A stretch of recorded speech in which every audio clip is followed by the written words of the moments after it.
दिवस के रूप में मनाया जाता है।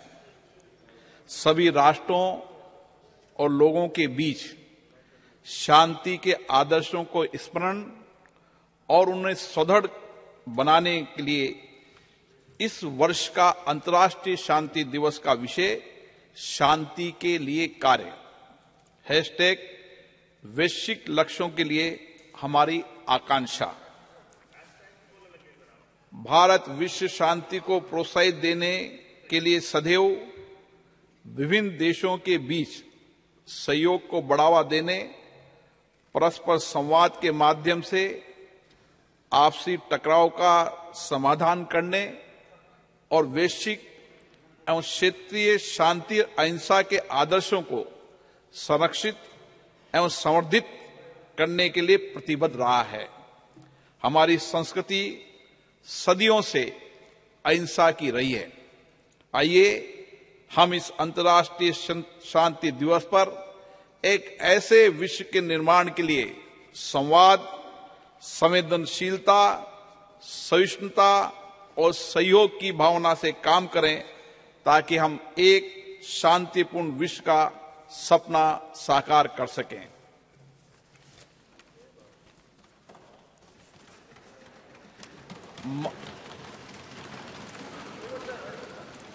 माननीय सदस्यगण, अंतरिक्ष के क्षेत्र में हमारी महत्वपूर्ण उपलब्धियों के लिए पूरे देश को बधाई देते हुए मुझे बेहद खुशी हो रही है।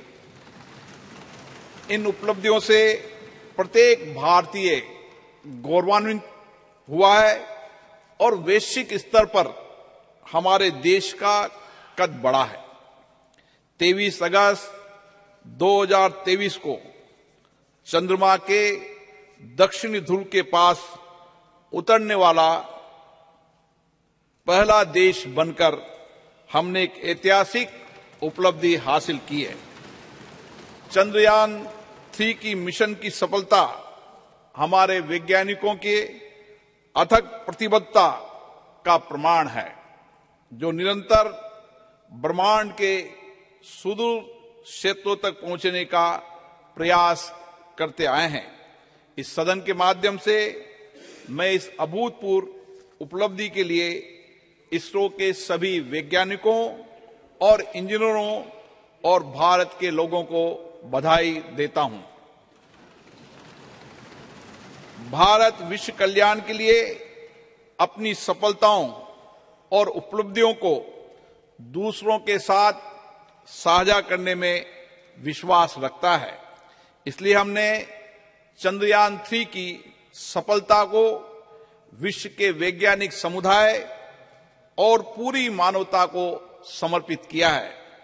हमारे प्रज्ञान रोवर ने हमें चंद्रमा पर sulphur, oxygen, aluminium, calcium, iron जैसे तत्वों की मौजूदगी सहित अन्य अमूल्य जानकारी भेजी है, जिससे अंतरिक्ष के बारे में मानव ज्ञान में वृद्धि होगी और भावी अभूतपूर्व खोजों का मार्ग प्रशस्त होगा। 23 अगस्त को राष्ट्रीय अंतरिक्ष दिवस के रूप में मनाना उचित होगा।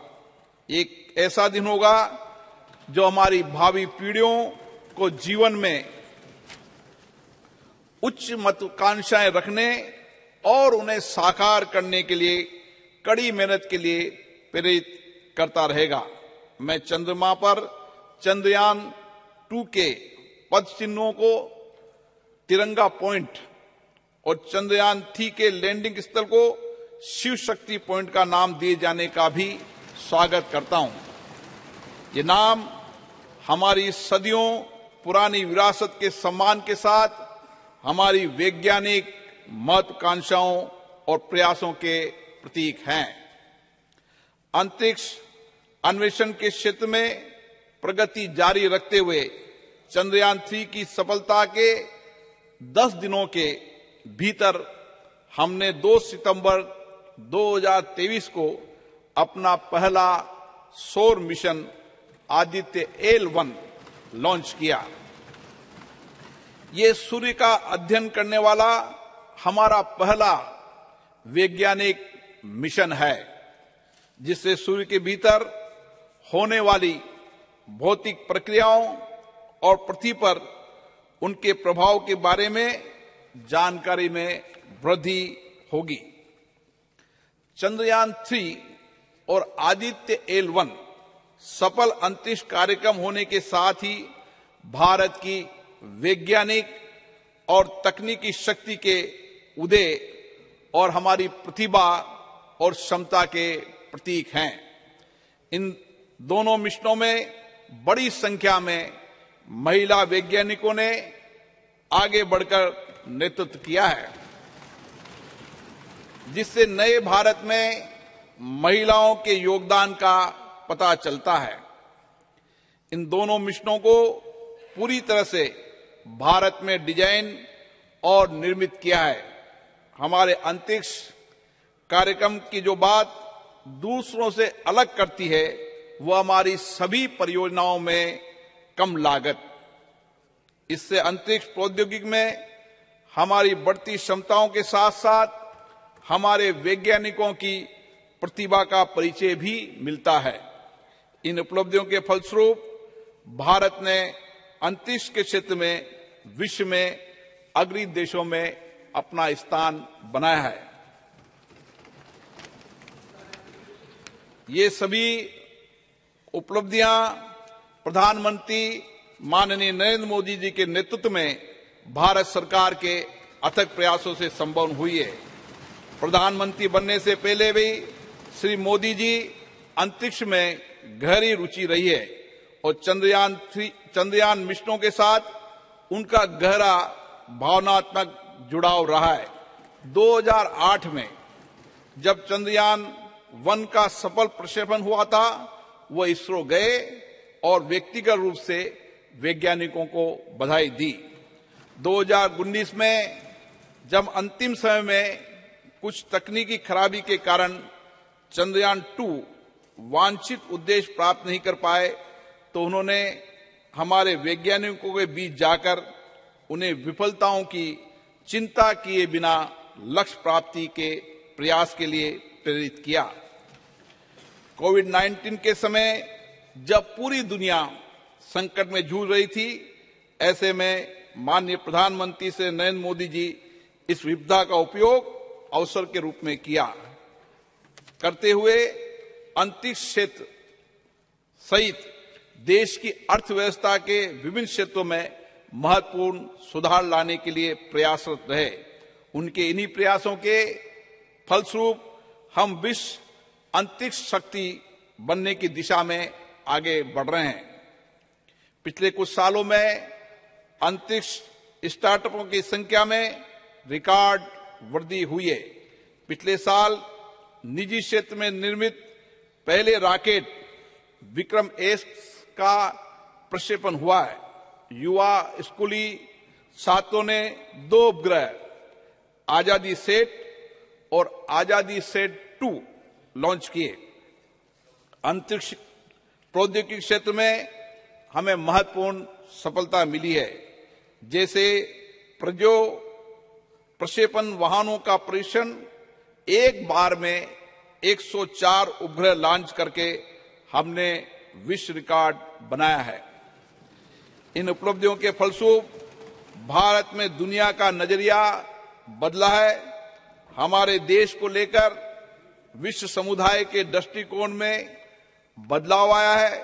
माननीय प्रधानमंत्री नरेंद्र मोदी जी के दूरदर्शी नेतृत्व और विज्ञान और नवाचार को बढ़ावा देने के कारण ही संभव हो पाया है। हमारा सफल अंतरिक्ष कार्यक्रम उनके जय विज्ञान, जय अनुसंधान के आह्वान का सबसे बड़ा प्रमाण है। ये विज्ञान और नवाचार का सबसे अच्छा उदाहरण है, जिसमें स्टार्टअप, एमएसएमई को बढ़ावा मिला है, रोजगार अवसरों का सृजन हुआ है। हमारे विकास को भी गति मिली है। कृषि, मत्स्य पालन, संचार, नेविगेशन, राष्ट्रीय सुरक्षा सहित हमारी अर्थव्यवस्था के सभी क्षेत्रों में योगदान के माध्यम से हमारा अंतरिक्ष कार्यक्रम देश के लोगों के जीवन में गुणात्मक परिवर्तन ला रहा है। हमें विश्वास है इन उपलब्धियों में हमारी आने वाली पीढ़ियों को बड़े सपने देखने और अपने सपनों को साकार करने के लिए कड़ी मेहनत की प्रेरणा मिलेगी। सभी देशवासियों को 2047 तक एक विकसित भारत बनाने के लिए मिलकर कार्य करना होगा और अपने आप को पुनः समर्पित करना होगा। मुझे विश्वास है ये प्रतिष्ठित सदन इस ऐतिहासिक उपलब्धियों में प्रधानमंत्री मोदी जी के नेतृत्व की सराहना करने, भारत के लोगों विशेष रूप से युवाओं का उत्साहवर्धन करने तथा महिलाओं के योगदान के साथ सभी संगठनों और व्यक्तियों के योगदान की सराहना करने में मेरा साथ देगा। सभा पटल पर रखे जाने वाले पत्र। Item number 1 Shri Ashwini Kumar Choubey. अध्यक्ष महोदय, आपकी अनुमति से मैं आज की संशोधित कार्यसूची के क्रम संख्या 1 पर अपने नाम के आगे पर्यावरण, वन एवं जलवायु परिवर्तन मंत्रालय से संबंधित सूचीबद्ध विवरण सभा पटल पर प्रस्तुत करता हूं। आइटम नंबर 2 श्री कृष्णपाल जी। आपकी अनुमति से मैं आज की प्रस्तुत कार्यसूची में क्रम संख्या 2 पर अपने नाम के सम्मुख सूचीबद्ध कागजात सदन के पटल पर रखता हूं। आइटम नंबर श्री दानवे राव साहेब। अध्यक्ष महोदय, मैं आज की